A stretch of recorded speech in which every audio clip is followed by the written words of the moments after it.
जनाबाई जी का चरित्र बहुत सुंदर है। महाराष्ट्र के किसी भी भक्त का आप चरित्र सुनो, अद्भुत है, एक अलग विलक्षण सुख मिलता है उसमें। और जब से मैं गोपालपुर होके आया, फिर लोगों से मिलके, मैं तब से जनाबाई जी का ही भाव सुन रहा था। अभी तक भी, यहां आने से पहले तक भी श्री जनाबाई जी का ही चरित्र पढ़ रहा था, और पढ़ते पढ़ते बार बार स्मरण कर रहा था उन स्थानों का जो जो हम देख करके आए गोपालपुर में। फिर सामने चंद्रभागा जी के तट पर ठाकुर जी के और भगवान श्री कृष्ण के और भगवान श्रीमन नारायण के चरण चिन्ह, चरण पादुका के दर्शन। तो जनाबाई जी का स्मरण हो रहा था बार बार। बहुत पावन चरित्र है श्री जनाबाई जी का। जनाबाई जी कैसे आई ठाकुर जी की शरण में? छोटी सी थी जनाबाई, अपने माता पिता के साथ आषाढ़ी एकादशी के दिन आई यहां पर, जिस दिन सबसे ज्यादा भीड़ होती है पंढरपुर में। और पहले से ही सोच करके आई थी कि मुझे वापस घर नहीं आना है। तो पंढरपुर में जब आई तो यहां पर वारी आती है। वारी को क्या बोलेंगे हिंदी में? लोगों के टोले आते हैं भर भर के, और महाराज कीर्तन करते हुए वारियां आई हुई थी। सब नाच रहे हैं, गा रहे हैं, विठल विठल विठला, माझा पांडुरंग विठला, जय जय राम कृष्ण हरि। पंढरपुर में आते ही नेत्र सजल हो गए। जनाबाई छोटी सी हैं, अभी 7-8 वर्ष की आयु है। मैंने एक दिन कथा में एक बात कही थी, भक्ति 2 लोगों के भीतर प्रकट होती है। या तो उसके जो पूर्व जन्म से करता आया था, कुछ शेष भाव रह गए थे, तो इस जन्म में जन्म से ही उसके अंदर भक्ति आ जाती है। 7-8-6 वर्ष की आयु में ही उसके अंदर भक्ति भाव फूटने लग जाते हैं। या तो उस व्यक्ति के अंदर भक्ति आती है जिसके अंदर पूर्व जन्म से भक्ति भाव हो, या फिर उसके अंदर भक्ति आती है जो घोर नास्तिक हो। 2 ही लोग ही भक्ति भाव में प्रवृत्त होते हैं। जनाबाई आई और यहां भीड़ में अपने माता पिता की उंगली पकड़ करके घूम रही थी। और वारी में जब आगे पीछे लोगों के धक्का मुक्की हुई तो माता पिता का हाथ छूटा नहीं, छोड़ दिया जानबूझ करके। खो गई बड़ी भीड़ में। बालक तो खो करके रोते हैं। जनाबाई नाच रही थी कि हाँ अब अच्छा हुआ, अब मैं अकेली हूं, अब मैं यहीं खो जाऊंगी, माता पिता को मिलूंगी नहीं, और सदा के लिए अपने विठोबा के पास रहूंगी, अपने विठल के पास रहूंगी। माता पिता ने ढूंढने का प्रयास किया, लेकिन जनाबाई मिली नहीं। जनाबाई प्रसन्न हैं क्योंकि उनका परिवार तो श्री पंढरपुरी है ना। एकनाथ जी महाराज अपने एक भाव में कहते हैं, माझे माहेर पंढरी आहे भीवरे चातेरे। अब देखो, मराठी मुझे भी नहीं समझ आती और बहुत लोगों को भी नहीं समझ आती, पर हम जिनके यहां बैठ के खा रहे हैं, जिनका खा रहे हैं, उनको प्रणाम तो करेंगे ना। एकनाथ जी महाराज कहते हैं, मैं अर्थ बताता हुआ बोलूंगा। माझे माहिर पंढरी, माहिर मतलब मेरा तो मायका पंढरपुर है। आहे भीवरे चातरी, कौन सा पंढरपुर? बोले जो भीमा नदी के तट पर विराजमान है, वो पंढरपुर मेरा मायका है। और बाप आई आई, बाप आई आई, माझे विठ्ठले रखुमाई, माझे विठ्ठले रखुमाई, माझे विठ्ठले रखुमाई। मेरे पिता माता कौन है? बाप आई, बोले विठ्ठले रखुमाई। अच्छा, यहां पे उल्टा है, यहां पे पिताजी रुक्मणी जी हैं, मैया विठ्ठल भगवान है। पंढरपुर में उल्टा है। माऊली कौन है? बोले माऊली हमारी मैया कौन है? हमारा ध्यान रखने वाली, भूख लगने पे खिलाने वाली, नींद आने पे सुलाने वाली, हमारा ध्यान रखने। कौन है मैया हमारी? बोले विट्ठलनाथ हमारी माऊली है। और वैसे अर्थ तो यही है कि पिताजी विट्ठल भगवान, रुक्मणी मैया, लेकिन हम ब्रजवासी ना अपनी बात तो जोड़ेंगे। रुक्मणी जी पिताजी का रोल निभाती हैं, यहां पर मैया का रोल तो श्री पंडरीनाथ भगवान निभाते हैं।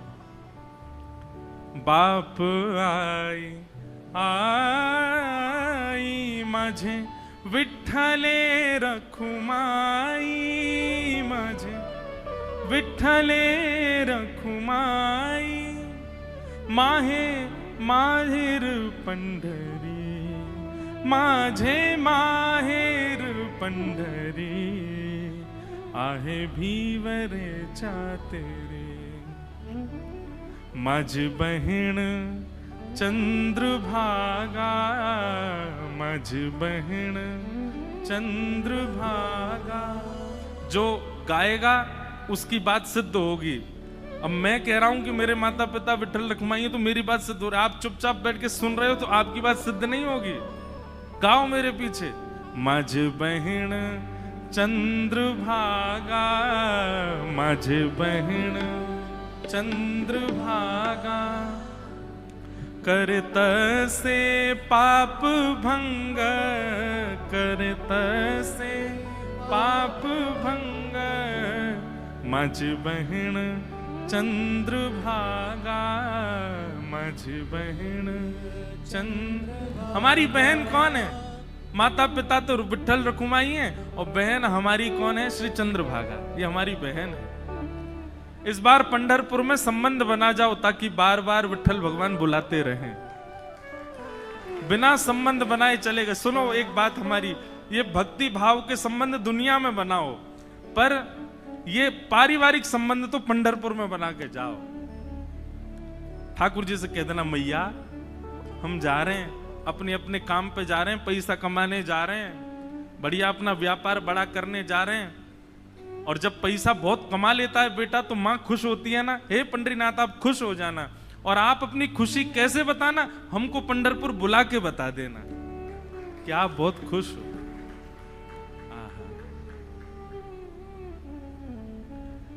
यही भाव चल रहा है जनाबाई के चित्त में।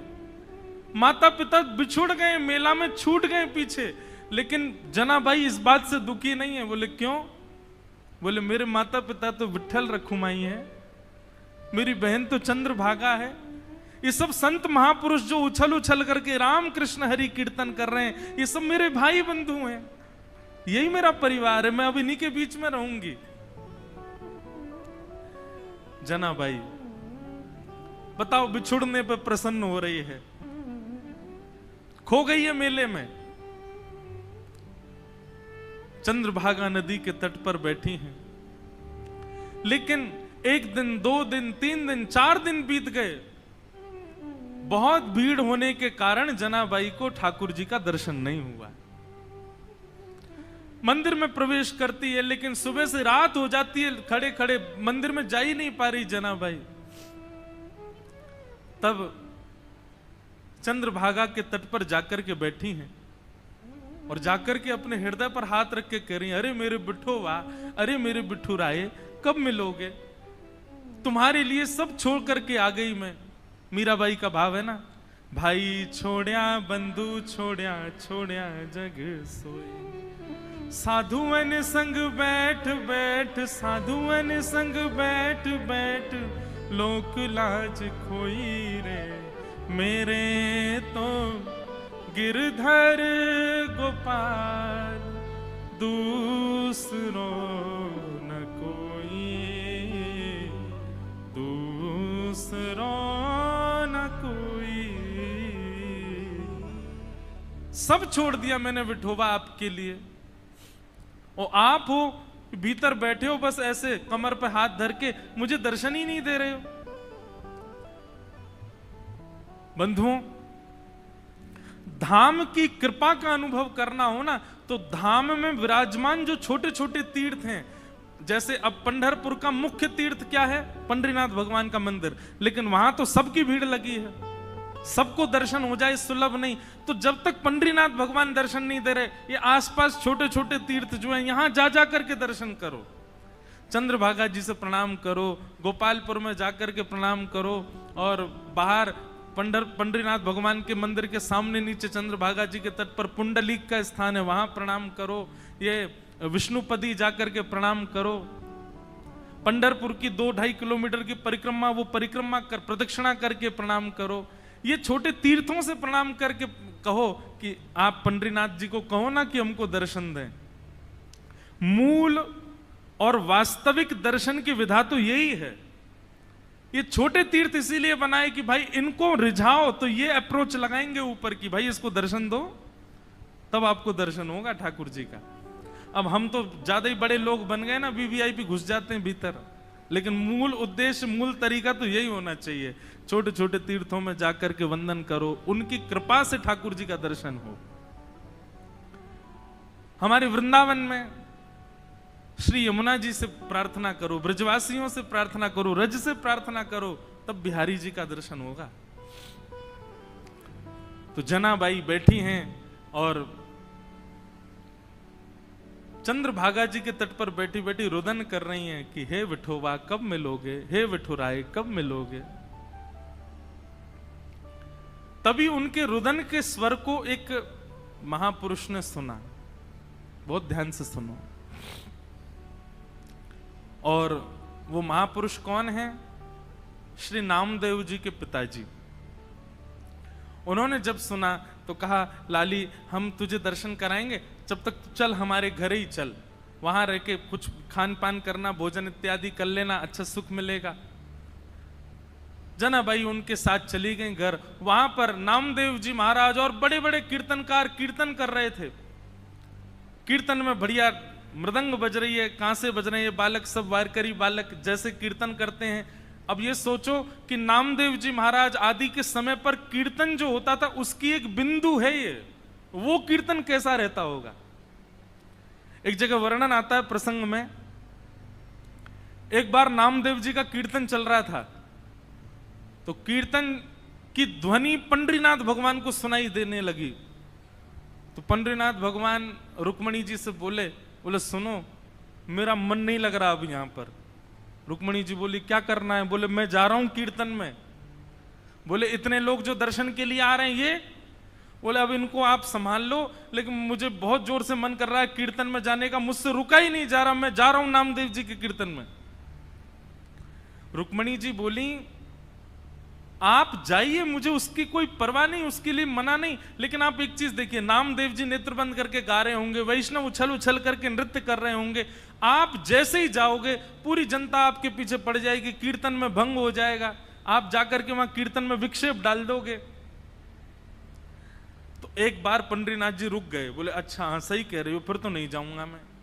लेकिन जैसे ही नामदेव जी के ऊंचे ऊंचे स्वर सुनाई दें, विठल भगवान खड़े खड़े का, मुझसे रुका ही नहीं जा रहा, अब जो होगा देख लूंगा, मैं कोने में खड़ा हो जाऊंगा, लेकिन मुझको जाने दो। रुक्मणी जी बोली जाओ। सोचो विचार करो, भक्तों के स्वर के लिए ठाकुर जी त्रिलोकीनाथ उतावले हो रहे हैं। ठाकुर जी तुरंत कमर पर हाथ धरे ऐसे ही दौड़े। अच्छा कभी कभी एक मन में भाव आ रहा था कि श्री पंडरीनाथ भगवान सारे काम ऐसे ही करते हैं क्या? यहाँ पे दौड़ते भी ऐसे ही होंगे, सोते भी ऐसे ही होंगे,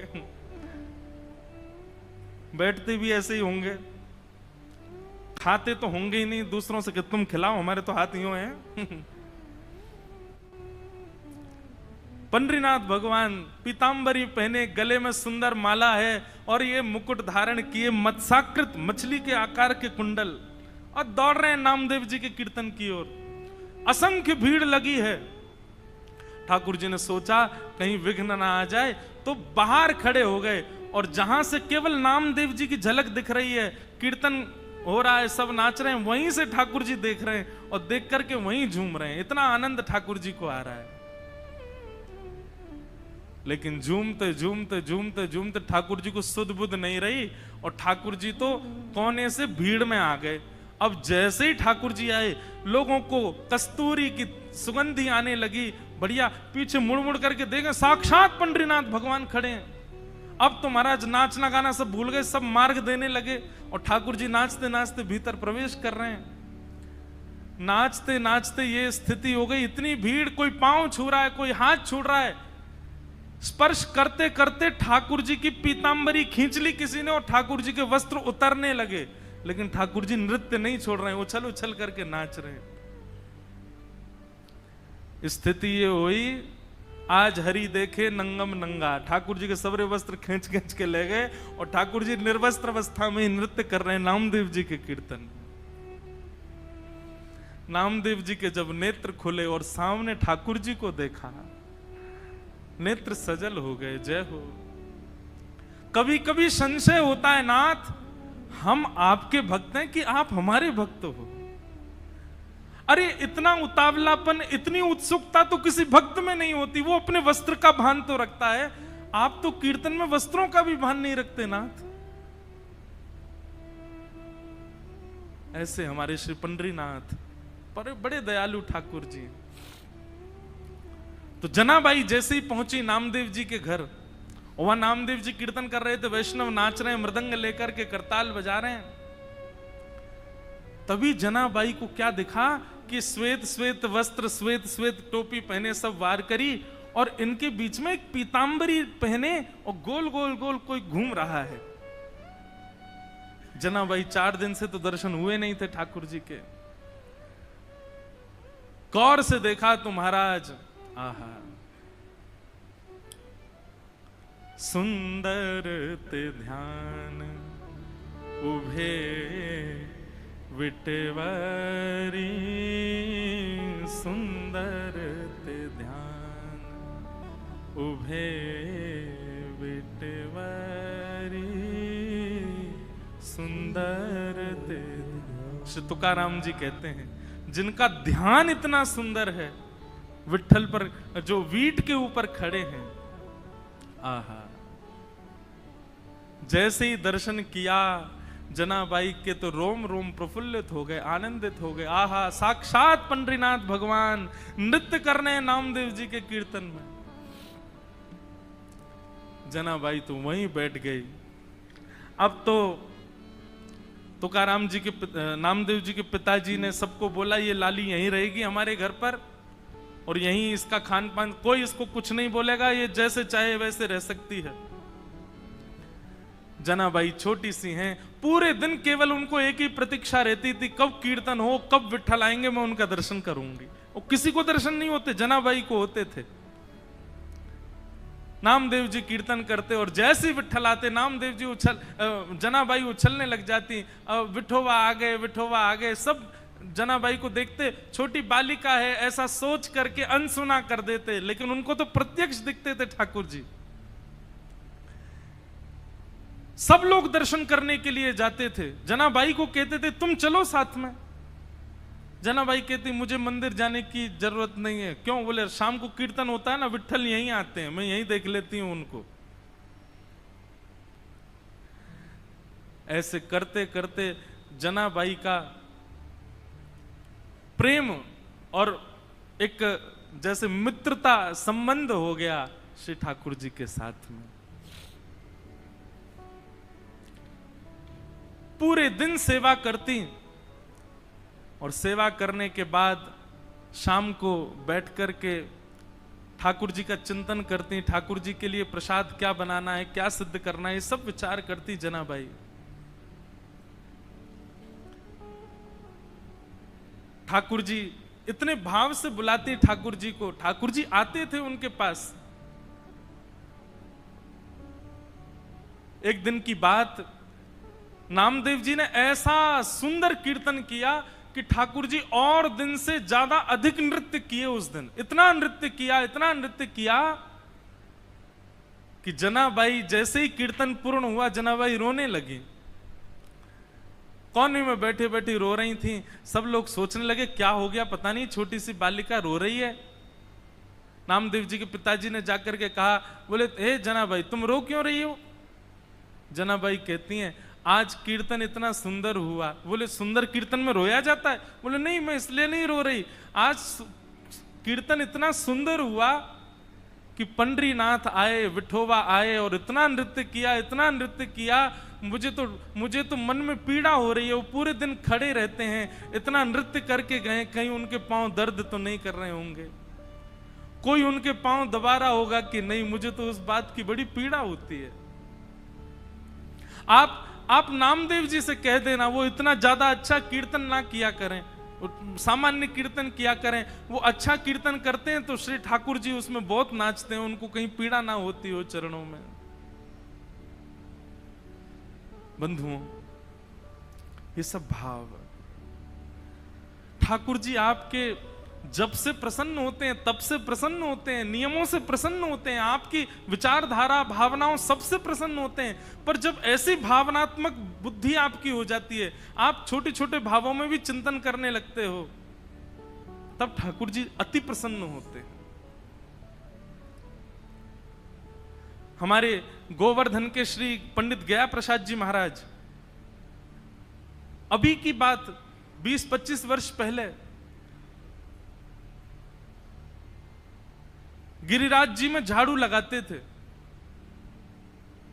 कोई कहता बाबा तुम पूरी गिरिराज जी में झाड़ू काहे को लगाओ, तो बाबा ब्रज भाषा में बड़े भाव से बोलते, कहा बताऊं, जे नंद जी को लाला माने नाए, नंगे पाम डोले पूरे ब्रजमंडल में, और नंगे पाम डोल तो गिरिराज जी पे आतो होएगो, तो यहाँ पे ये कंकड़ पत्थर और ये कांटे बाकी पामन में लग जाते होंगे, फिर रोतो जातो होगो, यशोदा मैया को बतातो होगो। या हमारे मेरे मन में तो भाव आवे कि मैं झाड़ू लगाए कि सबरे कंकड़ पत्थर और सबरे कांटे इनको किनारे कर दूं, कहीं नंद जी को लाला आवे तो बाकी पामन में कहीं कोई कठोर वस्तु लग नहीं जाए। और ये बात कहते कहते रोने लग जाते थे। ऐसे भाव बंधुओं, क्षमा करना आपका नियम 1 घंटे से 4 घंटे में परिवर्तित हो गया, आपकी साधना 4 घंटे से 1 दिन में परिवर्तित हो गई, आपकी तीर्थ यात्रा हर साल की 4 बार की फिक्स हो गई, इससे ठाकुर जी प्रसन्न नहीं होते। पर आप जब भी नेत्र बंद करते हो, आपके चिंतन में एक भाव, एक प्रेम प्रकट होता है। जैसे अपनों के लिए होता है वैसा प्रेम ठाकुर जी के लिए प्रकट होता है, तो ठाकुर जी प्रसन्न होते हैं। जनाबाई मन में सोच रही है, मेरे पास विठोबा होते, मेरे पास विठ्ठल होते, घी लेकर के आती, चरणों में मालिश करती, अपने हाथ से चरण दबा देती, मेरा विठोबा बहुत कष्ट में आ गए होंगे आज तो। और यही बोलती जा रही है, यही बोलती जा रही है। अब सब तो वहां से उठ करके सोने चले गए, लेकिन वो यही चिंतन कर रही हैं, आज विठ्ठल के पांव में दर्द हो रहा है, आज मेरे पंडरीनाथ के चरणों में दर्द हो रहा होगा। ये भाव मन में सोच ही रही थी कि इतने में ही पीताम्बरी पहने, कटी पर हाथ धरे, सुंदर सांवल वर्ण ठाकुर जी का श्री पंडरीनाथ भगवान वहीं प्रकट हो गए। और प्रकट होकर के जनाबाई के सामने बैठ करके पांव आगे पसार दिए, बोले रो क्यों रही हो, तो फिर दबाओ हमारे चरण। आपको अगर लग रहा है कि हमारे पैरों में पीड़ा हो रही है तो दबाओ ना। आहा, जनाबाई, छोटी सी जनाबाई अपने हाथों से ठाकुर जी के चरण दबा रहे हैं।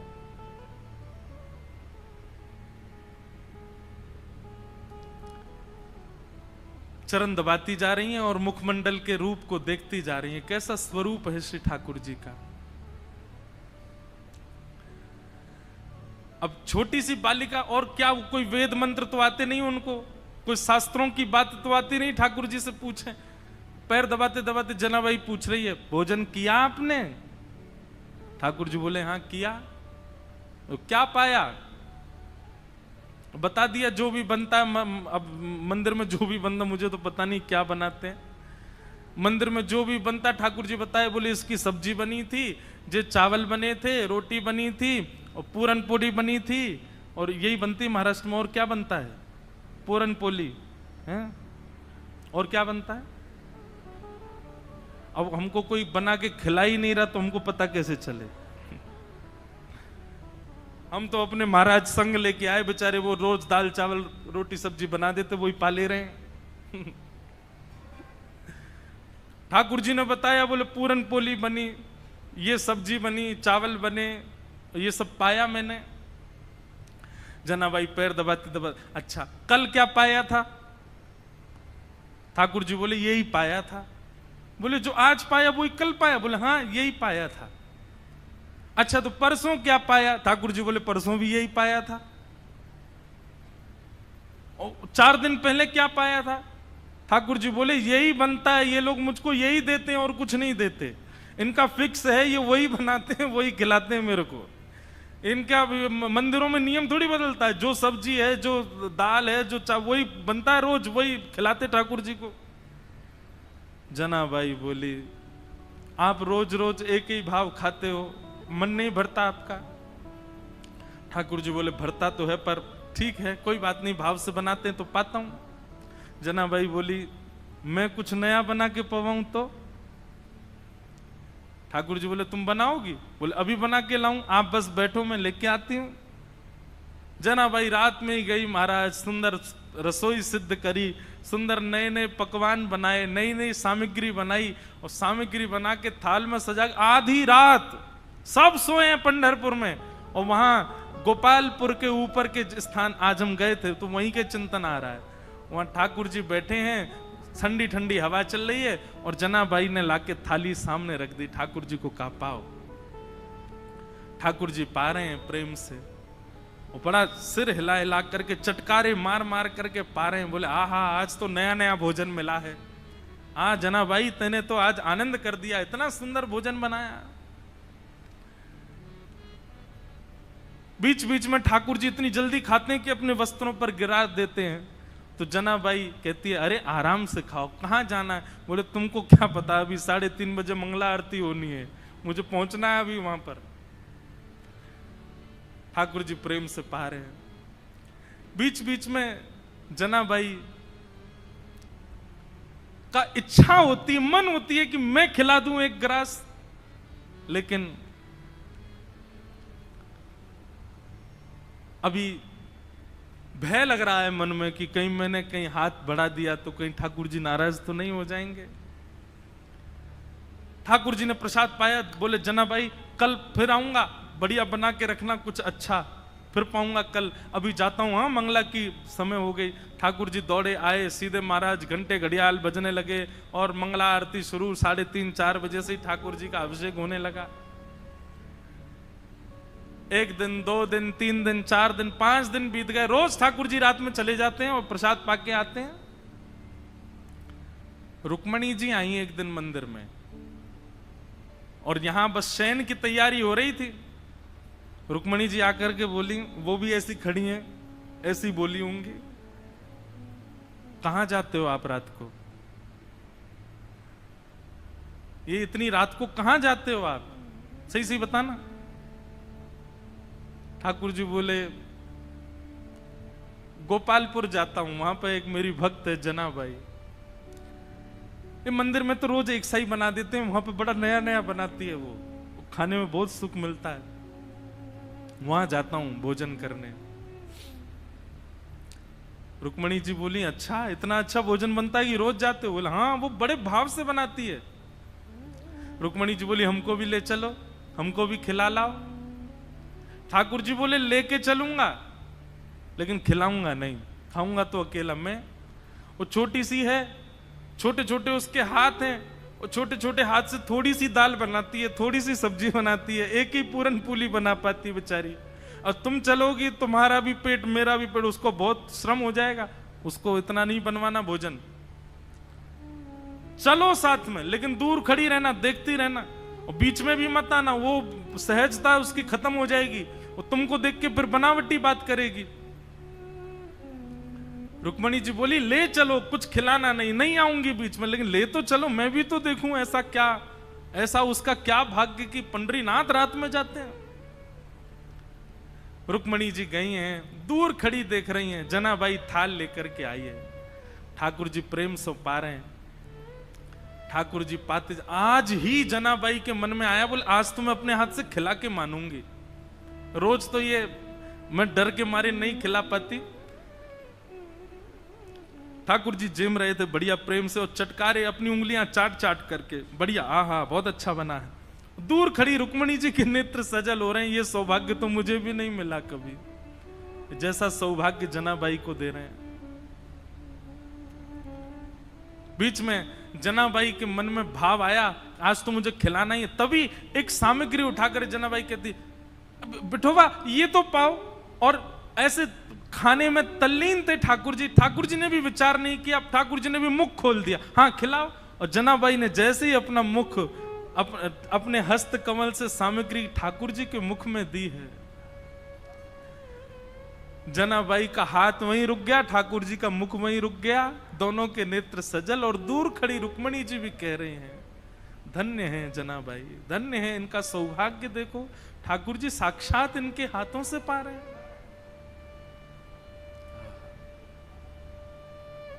ऐसा भाव। रुक्मणी जी नतमस्तक हो गई, मन में विचार करने लगी कि मैं भी जनाबाई से मित्रता कर लूं, इनके बहाने मुझे भी ये सुख मिल जाया करेगा। जो सुख लक्ष्मी जी को भी नहीं है वो जनाबाई को दे रहे हैं ठाकुर जी।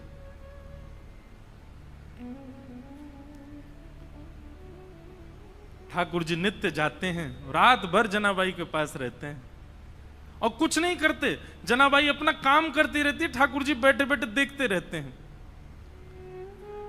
बंधुओं, भक्ति जब अपनी स्थिति में आएगी, जैसे मैंने आज प्रारंभ में कहा ना, एक माइलस्टोन, एक बात याद रखिएगा, आपका नाम जप, आपकी साधना, आपका कथा श्रवण, आपका नित्य भगवत स्मरण, उसमें एक बहुत विशेष माइलस्टोन जो आएगा वो ये कि एक दिन आप अपने भावों को शब्द में परिवर्तित करके गाने लग जाओगे। माफ कीजिएगा, क्षमा कीजिएगा, लेकिन अभी भक्ति में गायन प्रारंभ नहीं हुआ, भक्ति में लिखना प्रारंभ नहीं हुआ, भक्ति में शब्दों में पिरो करके उन भावों को पदावली के रूप में करने का प्रारंभ नहीं हुआ, तो अभी आप उस माइलस्टोन पर पहुंच नहीं पाए हो। बात समझ रहे हैं ना मेरी?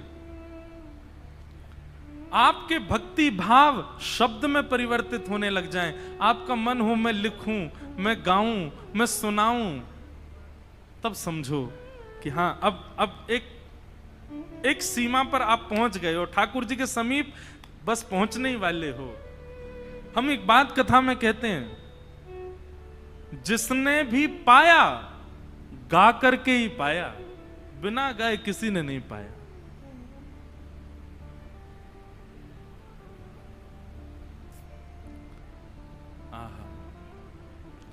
मीराबाई गाती हैं, सूरदास गाते हैं, गोस्वामी तुलसीदास गाते हैं, सबने गाया है।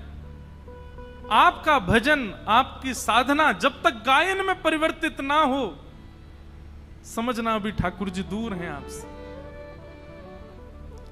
प्रयास किया करो, उल्टा सीधा ही लिखा करो, लेकिन अपने भावों को पद में लिखने का। कल हम वृंदावन रसामृत पद गा रहे थे, कोई अपनी योग्यता नहीं बता रहा हूं मैं, क्षमा करना, मैं हूं भी नहीं इस लायक, पर पद गाते गाते अंतिम पंक्ति लिखी हमने ठाकुर जी के लिए, श्री पंडितनाथ। और ये हर बार ही ऐसा होता है, जगन्नाथपुरी गए तो वहां पर भी भल भद्र सुभद्रा संग विराजे ब्रज के नाथ, रथ आरूढ़ भये नंद नंदन, कहलाए जगत के नाथ, वृंदावन प्यारो वृंदावन। द्वारिका में कथा हुई तो वहां के भाव आ गए। वहां का भाव क्या था? विप्रधेनु संतन के कारण, रण छोड़ो ब्रजनाथ। क्यों रण छोड़ करके गए ठाकुर जी? क्योंकि जरासंध जो था वो ब्राह्मणों की सेना लेकर के आ गया था, ब्राह्मणों को अनुष्ठान पर बैठा करके आया। ठाकुर जी ने मन में विचार किया, 17 बार तो हरा दिया इसको, लेकिन अब की बार हराया तो ब्राह्मणों का जो अनुष्ठान है वो निष्फल हो जाएगा, ये ब्राह्मणों का वध कर देगा। तो ब्राह्मणों की रक्षा के लिए विप्रधेनु संतन के कारण, रण छोड़ो ब्रजनाथ। गोमती तट द्वारवती पधारे। द्वारिका का शास्त्रीय नाम द्वारावती है। क्या है? गोमती तट द्वारवती पधारे, गोमती तट द्वारवती पधारे, कहलाए द्वारिका नाथ, वृंदावन प्यारो वृंदावन। अब कल पंढरपुर आए तो पंढरपुर आकर के नया भाव आया। क्या? पुंडलीक की सेवा भाव सो रीझे रुक्मणी नाथ, पुंडलीक की सेवा भाव सो रीझे रुक्मणी नाथ। निज कर दिए कमर पर ठाड़े, निज कर किए कमर पर ठाड़े, कहलाए विठल नाथ, वृंदावन प्यारो वृंदावन। ये बात हम क्यों कह रहे हैं? आपकी भक्ति जिस दिन शब्दों में परिवर्तित हो जाए, जिस दिन गायन में परिवर्तित होता है, जिस दिन भावों में परिवर्तित हो जाए, समझ जाना अब ठाकुर जी मिलने का मन बना चुके हैं आपसे।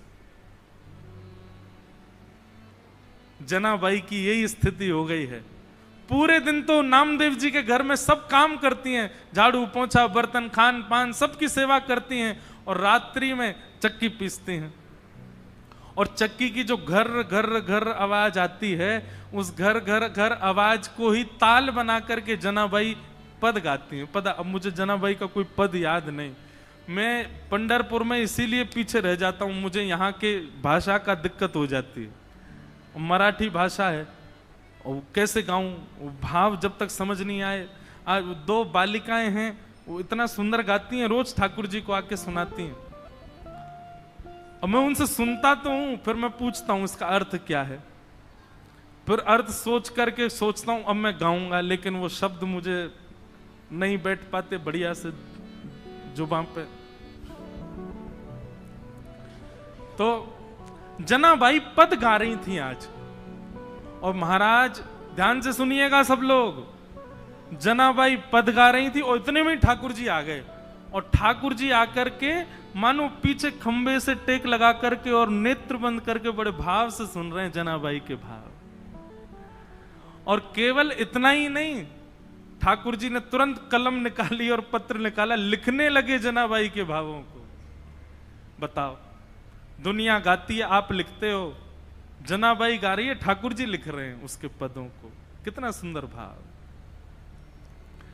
जनाबाई का भाव जैसे पूर्ण होवे, ठाकुर जी कहें और सुनाओ ना, अभी क्यों नहीं गा रही हो, और कुछ गाओ ना, इतना बढ़िया गा रही हो। जनाबाई बोली, 2 काम एक साथ कर रही हूं मैं, ये चक्की भी चला रही हूं, गा भी रही हूं, कैसे होगा इतना, मैं बालिका ही हूं, छोटी हूं अभी। तो ठाकुर जी बोले, तुम गाओ, हम चक्की चलाते हैं, तुम गाओ। और जनाबाई का हाथ में हाथ, ऊपर से जनाबाई ने पकड़ा, नीचे ठाकुर जी पकड़ करके चक्की चलाते हैं, और जनाबाई गाती है, ठाकुर जी उनके मुखमंडल को ही देख रहे हैं। आहा। एक बात कहूं बंधुओं, भक्ति का मतलब क्या है? प्रारंभ हो तो आप ठाकुर जी के पीछे पड़े रहो, लेकिन स्थिति ऐसी आवे एक दिन कि ठाकुर जी आपके पीछे पड़े रहे। ये समझो भक्ति है। आप ही उनके पीछे पड़े हो और वो उनको कोई फर्क नहीं पड़ रहा है, तो फिर ये भक्ति नहीं है, ये समझो एक तरफा प्रेम है आपका। स्थिति ऐसी हो जाए महाराज कि ठाकुर जी आपके बगैर नहीं रह पाए, ठाकुर जी को आपके बिना राजी नहीं हो, ठाकुर जी को आपके बिना व्याकुलता हो जाए, ठाकुर जी को जब तक आपकी थाली, अब कितने भी भक्तों को देखो, वहां कर्मा बाई बिना नहाए धोए खिचड़ी बनाती है, ठाकुर जी दौड़ करके आते हैं उनकी खिचड़ी पाने। भक्ति का मूल रूप यही है कि आप ठाकुर जी का भजन करो, लेकिन एक स्थिति ऐसी आवे कि मेरा सुमिरन हरि करे, मेरी स्मृति ठाकुर जी कर रहे हैं, मेरे स्मरण में ठाकुर जी हैं।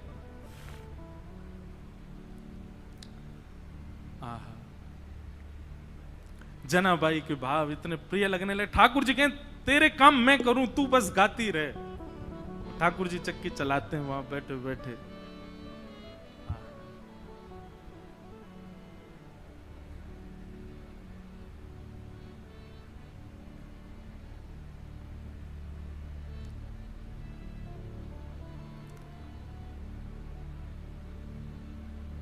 एक दिन जनाबाई बोली, ठाकुर जी आप चक्की चलाते हो पर आप इतने आभूषण पहन के रखते हो कि कोई आभूषण आपके कभी टूट जाए, कोई आभूषण आपके चक्की से टकराते रहते, इतनी आवाज होती है, मुझे तो भय लगता है कोई रात में आ ना जाए। ठाकुर जी बोले हम आभूषण उतार देते हैं। तो ठाकुर जी ने अपने सारे आभूषण उतार करके रख दिए और लिए चक्की पीसने लगे। आज जनाबाई ने ऐसा भाव गाया कि ठाकुर जी उसमें इतने निमग्न हो गए कि इतने में ही मंदिर से घंटे घड़ियालों की आवाज आने लगी। ठाकुर जी के मंगला का समय हो गया। ठाकुर जी तो व्याकुल हो गए, बोले अभी भागना पड़ेगा, दौड़ना पड़ेगा, मंदिर में नहीं मिला तो महाराज बड़ा दिक्कत हो जाएगी, सब जगह ढूंढेंगे और मैं कहीं आता हुआ दिखा तो सब समझ जाएंगे मैं चलता फिरता बोलता हूं, पूरी दुनिया पकड़ लेगी मुझे, कैसे जाऊं। तो जनाबाई की एक काली सौल थी। ठाकुर जी भी श्याम वर्ण के, काली सौल और ओढ़ ली ठाकुर जी ने ऊपर से, और सीधे ठाकुर जी अपने छोटे छोटे पांव से दौड़ रहे गोपालपुर से मंदिर की ओर। मंगला का समय हो गया है, कपाट खोले उससे पहले भीतर पहुंच जाऊं। यहां रुक्मणी जी ने पीछे का दरवाजा खोल के रखा कि जल्दी आओ, भीतर सब पहुंच गए वैष्णव जन। ठाकुर जी बेचारे मुकुट उकुट संभाले, अपना भीतर पहुंचे, भीतर जा खड़े हो गए। इतने में कपाट खुले। कपाट खुले, दो गलती हो गई ठाकुर जी से। क्या? अपने आभूषण भूल आए जनाबाई के यहां, और जनाबाई की सौल पहन के खड़े हो गए वहां पे। जैसे ही कपाट खुले, पुजारी बोले हैं ये आभूषण कहां गए, और ये पुरानी सी काली सी सौल किसकी ओढ़ रखी है। अब तो पहले कपाट खुलते हैं तो आदमी और नेत्र गाड़ करके देखते हैं ठाकुर जी को। सुबह सुबह सबके अपलक नेत्रों से सब ठाकुर जी को देख रहे हैं, और ठाकुर जी के मुख पर संकोच दिखाई दे रहा है। बोले आज तो पकड़े गए हम। इतने में ही पीछे खड़े नामदेव जी की दृष्टि पड़ी, और नामदेव जी बोले ये सौल तो कहीं देखी देखी लग रही है। और नामदेव जी के घर में ही रहती जनाबाई, उनके यहां काम कर रही हैं बेचारी, सब झाड़ू पोंछा बर्तन सब करती जनाबाई। नामदेव जी के मुख से निकल गया, ये तो जनाबाई की सौल है। आहा, ठाकुर जी लीला करके आए हैं जनाबाई के पास। अब ये बात जैसी उन्होंने कई आसपास के लोगों में ये बात सुन ली, उनके भी मन में आ गया कि ठाकुर जी जनाबाई पे कृपा करके आए। पर इतने में ही भीतर से मंदिर से आवाज आने लगी, पुजारी कहने लगे ठाकुर जी के आभूषण चोरी हो गए, किसी ने ठाकुर जी के आभूषण चुरा लिए हैं, ठाकुर जी के आभूषण नहीं मिल रहे हैं। देखो मानव कितना विचित्र है। ये उन मानवों की निंदा नहीं, हम आप सब भी होते तो हम भी यही कहते। नामदेव जी के मुख से निकला कि ये तो जनाबाई की सौल है, तो जिन लोगों ने सुना उन्हीं लोगों ने कह दिया, बोले जनाबाई की सौल है, इसका मतलब जनाबाई ही आई थी और आभूषण चुरा करके भाग गई, सौल भूल गई यहीं पर। जनाबाई ने ठाकुर जी के आभूषण चुरा लिए। सब लोग हाथ में आयुध लिए, हल्ला मचाते हुए, चिल्लाते हुए सब गोपालपुर की ओर गए। सुबह सुबह का समय, ऊपर पहुंचे, जैसे ही वहां जाकर के देखा,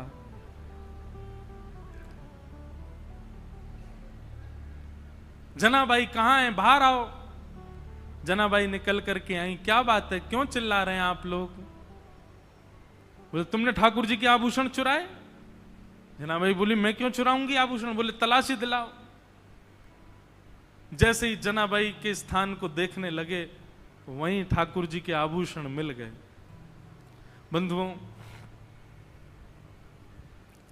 ठाकुर जी की लीला में सब सुखद सुखद ही होता है, सब अच्छा ही अच्छा होता है, ऐसा नहीं है। ठाकुर जी कब, कहां, क्या, किस भाव से लीला कर रहे हैं ये कोई नहीं जानता। और ठाकुर जी को जब अति विशेष लीला करनी होती है ना, तो ऐसा ही कोई कष्ट हमारे लिए कष्ट है, पर जिसके साथ होता उसके लिए वो कष्ट नहीं है। ऐसी कोई भावना प्रकट। जैसे ही आभूषण मिले सबको, जनाबाई को पकड़ लिया सबने। बहुत अशब्द सब उच्चारण करने लगे। आभूषण चुरा लिए ठाकुर जी के। अरे नामदेव जी, आपने किसको अपने घर में आश्रय दे रखा है? और आदि आदि सब चिल्लाने लगे। जनाबाई तो मौन हो गई। और मैं क्या बोलूं? इन सबको यदि ये बात बताऊं कि रात्रि में ठाकुर जी मेरे यहां आए हैं, तो ये नहीं मानेंगे। ठाकुर जी लीला करके गए, ये सब कोई स्वीकार नहीं करेंगे। जनाबाई ने एक दो बार थोड़ा सा हट तो किया, लेकिन किसी ने नहीं माना। और सब ने मिलकर के एक योजना बनाई। मैया अभी बैठो, अभी कथा चल रही है। हाँ, अभी विराज, कथा के बीच में नहीं। हाँ, मिलेंगे हम आपसे। विचार करने लगे क्या करें। सब ने मिलकर के कहा कि दंड दो। और दंड क्या है? बोले मृत्यु दंड दो।